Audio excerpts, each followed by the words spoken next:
minutos. Está na hora de saber, perguntar pra se informar.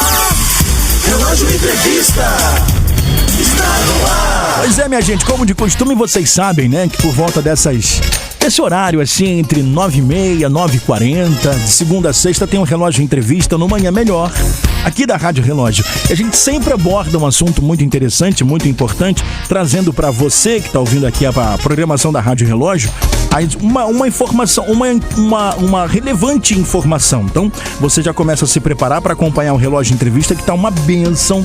A gente vai falar sobre a hipertensão arterial, popularmente conhecida como a pressão alta, né? Que atinge 38 milhões de indivíduos e mata 300 mil brasileiros anualmente, contabilizando 820 mortes por dia, 30 por hora, ou uma a cada 2 minutos, segundo o Ministério da Saúde. E para falar mais sobre esse assunto, nesse Dia Nacional de Combate à Hipertensão Arterial, eu vou conversar agora com a nossa geriatra, a doutora Márcia Umbelino, que tá com a gente, está na linha. Bom dia, doutora Márcia. Seja bem-vinda à programação da Rádio Relógio. Obrigado, é sempre um prazer participar do programa com vocês. Eu que agradeço aqui a sua participação mais uma vez. E para começar, doutora, quais os riscos da hipertensão? E por que essa doença mata tanto? A hipertensão, ela gera uma lesão, né? Uma inflamação ou feridas, vamos lá, lesão na parede do vaso. Isso ao longo da vida pode gerar alterações no cérebro, gerando AVCs, no coração gerando infarto. A gente pode aumentar o tamanho do coração e isso altera a bomba cardíaca, gerando uma coisa chamada insuficiência cardíaca, que é uma patologia do coração muito séria. A gente pode ter problemas renais, evoluir para uma diálise, porque a gente tem hipertensão, demência, falha de memória. Eu lhe diria que como a hipertensão é uma doença dos vasos, na parede dos vasos, ela vai gerar alteração no corpo inteiro. Não tem nada que saia impune ao aumento de pressão, que a gente define quando é acima de 14/10, 140%. A gente considera hipertensão. Complicado, doutora. E por que essa doença mata tanto ainda, né? Por que ainda mata tanto desse jeito, né, doutora? Existe uma resposta específica? É uma falta de conhecimento. Isso que vocês estão fazendo uma prestação de serviço excelente, porque vamos imaginar, se a gente está conversar 5 minutos, a gente já vai ter 10 pessoas mortas por hipertensão. No tempo que a gente está conversando aqui.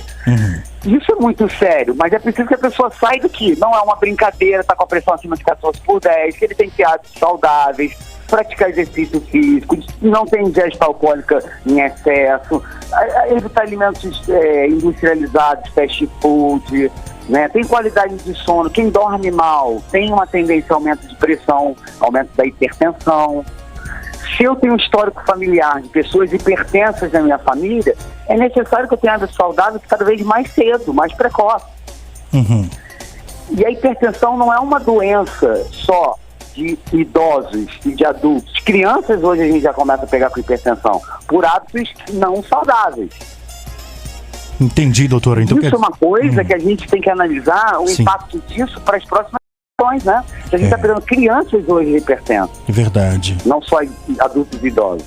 E, doutora, o fator hereditário conta para essa patologia? O fator familiar, sim. A gente vê históricos de famílias inteiras com hipertensão, mas isso não significa que todo paciente que tem mãe e pai hipertensos serão hipertensos. Se ele tiver hábitos de vida saudáveis, ele vai driblar isso muito bem. Ele vai levar a vida bem com controle de pressão. Agora, se ele fizer muitas coisas ou poucas coisas fora dos hábitos saudáveis, quem tem história familiar tem uma tendência maior, fazendo menos besteira. Doutora, e é verdade também que os homens têm mais chance de ter hipertensão do que as mulheres? Os homens têm por uma série de motivos, mas nos dias de hoje a gente interpreta que não é só uma tendência genética, pelo gênero. Sim. Né? Tem a ver com os hábitos. Os homens ainda têm hábitos menos saudáveis do que as mulheres. As mulheres têm a coisa de ir ao médico, pelo menos ao ginecologista ela vai, né? Então ela vai mais precocemente, detecta a hipertensão mais rápido, ela ingere menos bebida alcoólica, menos hábito de tabagismo. Então, o impacto nos homens é maior, no meu entendimento, mais pelo estilo de vida, não só pelo gênero, masculino e feminino. Tá, eu entendi. E existem motivos para o alto índice de hipertensos assim no Brasil? Quais seriam? Seria essa questão de realmente os brasileiros estarem dormindo mal, comendo mal, bebendo ingerindo muita bebida alcoólica? Seria esses os principais fatores, doutora? Sim, com certeza. Alimentos muito gordurosos, alteração do colesterol, alimentos muito ricos em massa, em carboidrato. Se a gente olhar o carrinho, isso tem a ver também com capacidade de compra, né? Os alimentos mais naturais, orgânicos, são muito caros.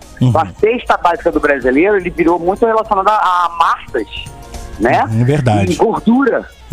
Isso já e muito sal. Olha, um hábito que a gente pode começar a tirar da nossa vida é sal na mesa, saleiro na mesa. Isso já ajuda muito, porque você tem que levantar para pegar, já evita que você tenha o hábito de... Tem gente que nem experimenta a comida, já coloca sal. O alimento já tem sal, né, doutor? São muito salgados para temperar a comida, então tem que evitar. Então, no meu entendimento, os hábitos que fazem total diferença no impacto da hipertensão. Agora, é preciso que você vá, de vez em quando, aferir sua pressão, e se você não vai ao médico, pelo menos vai num vizinho, num amigo, e veja. Tá acima de 14/10, vai para o médico. E nada de se automedicar, né? Nada. Verdade, não pode se automedicar. Muita gente toma qualquer tipo de remédio para baixar a pressão, né? Esses mais populares, né? Que a gente também não pode ficar falando por aqui, mas os mais populares que todo mundo sabe qual não é para ficar tomando de forma aleatória, né? Você precisa procurar um tratamento, não é isso, doutora? É isso, e esse que todo mundo conhece de forma aleatória, ele faz um efeito imediato, mas ele não faz efeito prolongado se você não tomar direito. Agora, quais são os sintomas? Eu acho que é importante a gente colocar isso. Uma dor de cabeça, uma cefaleia que não passa, uma dor na nuca, um cansaço diferente quando você faz um esforço maior, dor no peito, tonteira. Então, alguns desses sintomas, uma dificuldade para respirar, a gente deve procurar um médico, porque pode ter uma hipertensão arterial. E esse tratamento, doutor, esse tratamento através de medicamentos, né? Como é que ele é feito? Ele é diagnosticado e aí o doutor começa a acompanhar junto com aquele paciente ali todo esse tratamento, é isso? A primeira diagnóstico é feito no consultório, a pressão acima de 14/10. Depois o médico vai pedir um exame chamado MAPA. É um exame que vai durante 24 horas analisando a sua pressão. Quando você se estressa, se você está trabalhando, se você pegou o ônibus, se você dirigiu na hora que você está dormindo, ele vai fazer um mapeamento dessa pressão ao longo de 24 horas. Mas tem pacientes que não podem fazer, não tem condições de fazer esse exame. Como é que a gente pode ajudar? Ver a pressão 3 vezes ao dia, durante uma semana, anota e passa para o médico. Sempre no mesmo aparelho. Uma vez feito isso, a gente faz um ecocardiograma, teste ergométrico, são exames cardiológicos mais comuns, carótida, faz o diagnóstico e começa o tratamento. Uma vez que começou, mudando os hábitos e a pressão permanecendo alta, é para a vida inteira tomar remédio. Doutora, para a gente fechar aqui a nossa entrevista, uma última pergunta, não menos importante, qual aparelho seria o mais recomendado para que as pessoas que estão ouvindo agora a Rádio Relógio tenham em casa, para caso de aferição de pressão, né? Aqueles digitais ou aqueles que chama de analógicos, né? Os mais antigos. Qual é o mais recomendável? Olha, o digital para o atendimento domiciliar, é mais fácil, né? Em casa é ótimo, muito mais fácil. Sim. É sempre o mesmo aparelho, então tá ok. Eu no meu consultório ainda uso as antigas, mas isso é uma questão de opção. Tem médicos que fazem digital perfeito, tá tudo ok. O que a gente tem que pensar só é que aqueles aparelhos digitais que colocam no pulso, eles não são bons. Olha aí, gente, olha aí, ó. Por isso que eu perguntei, doutora. Exatamente. Vai fazer muita diferença com a idade, nossos vasos vão endurecendo. E os do pulso, que é a braquial, o do braço, elas endurecem também muito rápido. Então vai fazer diferença se o aparelho digital está no pulso ou está no braço. É melhor do braço, não do pulso. Então tá aí, gente, olha, para conhecimento, exatamente foi por isso que eu exatamente perguntei, fiz essa pergunta exatamente, porque eu já havia ouvido falar sobre isso, né? Então eu queria uma resposta de um especialista para tratar disso. É uma pergunta ótima, muito pertinente. Muito obrigado pelas informações, doutora. A gente agradece muito a sua participação e até a próxima, doutora. Até, e bom final de semana para todos. Um bom dia. Obrigado. Para a senhora também, doutora. Olha, minha gente, eu conversei com a geriatra, a doutora Márcia Umbelino, sobre hipertensão arterial, esse mal que acomete muitos brasileiros, a nossa sociedade inteira, aliás, o mundo inteiro. Doutora, mais uma vez, muito obrigado pela sua participação, bom final de semana e até a próxima. E para você que acompanhou essa entrevista e quer ouvir novamente, tem algum trecho que você gostaria de pegar aqui? Então, olha, preste atenção, hein? Vai ficar gravado em formato podcast e vai estar disponível no nosso site a partir de amanhã. É só acessar radiorelojoam.com.br. Lá no nosso site, lá embaixo, bem no finalzinho do site, tem uma área lá onde ficam os nossos podcasts, tá? Você vai lá e vai clicar no Relógio Entrevista dessa sexta-feira, dia 26 de abril. Bem fácil, né? Obrigado a você que está acompanhando aqui o Manhã Melhor e acompanhou também o nosso Relógio Entrevista dessa sexta-feira abençoada.